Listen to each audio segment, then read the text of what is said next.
We found out we were pregnant in September of 2012.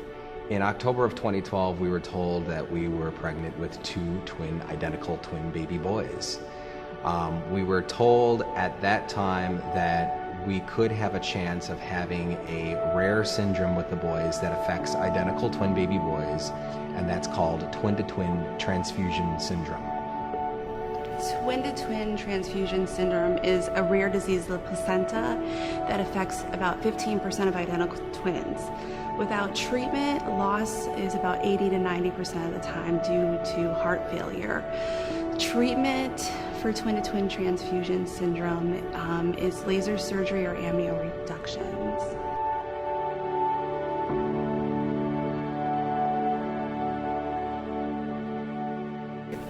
When we met with the doctors at Rush University, downtown Chicago, they had told us that we needed to correct the twin-to-twin transfusion syndrome diagnosis.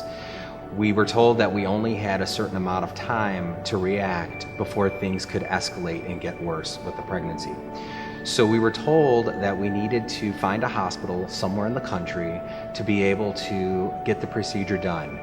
Unfortunately, the procedure is very rare and only occurs at a couple of hospitals that do it very well in the country. We chose Cincinnati, Ohio, and we had to actually travel down on Christmas Day for our December 26th appointment. The laser surgery tied off the nerves that connected the two babies to correct the twin-to-twin transfusion syndrome. After the surgery, we had to wait 24 hours before we were able to see if the babies had survived the surgery. And sure enough, both babies had 2 heartbeats the next morning.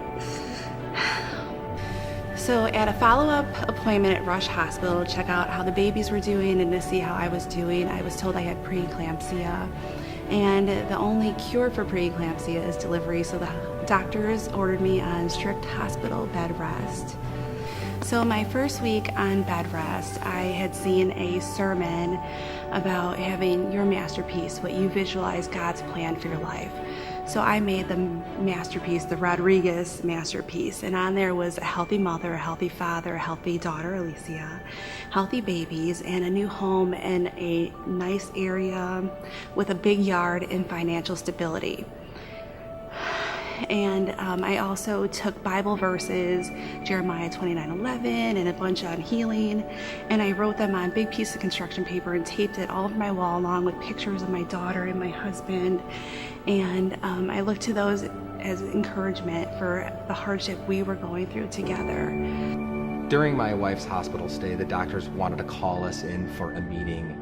We met with the head doctor, who had told us a little bit about our twin baby boy, Evan. The diagnosis was very grim and not a lot of hope for him.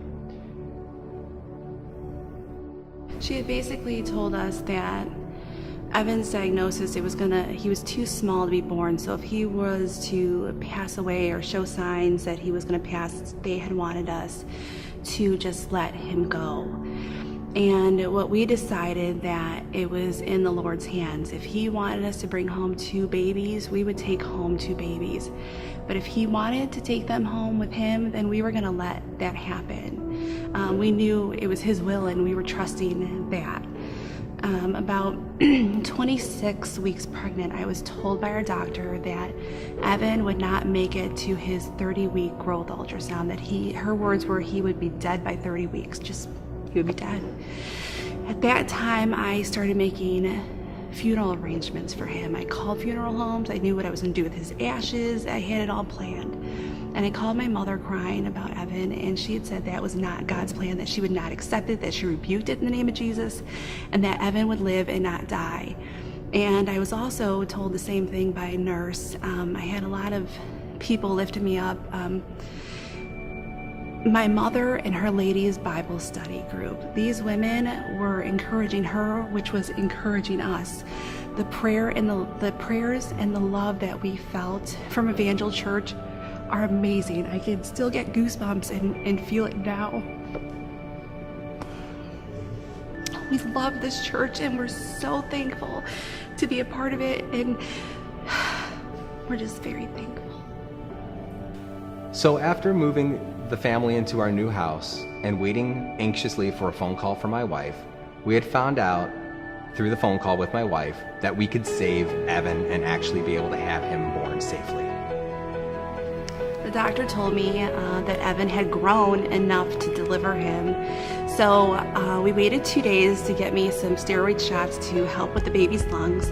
And on March 14th, 2013, we had both boys. Evan came out weighing 1 pound, 11 ounces, and David was 3 pounds, 3 ounces, and both boys were 13.5 inches long.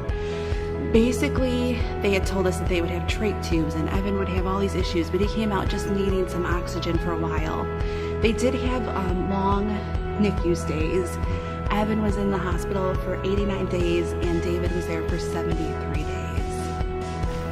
So throughout our journey with this pregnancy, Evangel Church had rallied behind us. They were there for us, supporting my mother, and through her supporting us.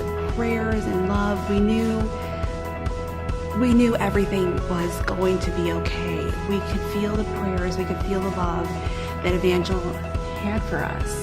And my Rodriguez masterpiece, well, we have a healthy mama and papa. We have a healthy daughter. She's 4 years old. And we also have 2 healthy baby boys.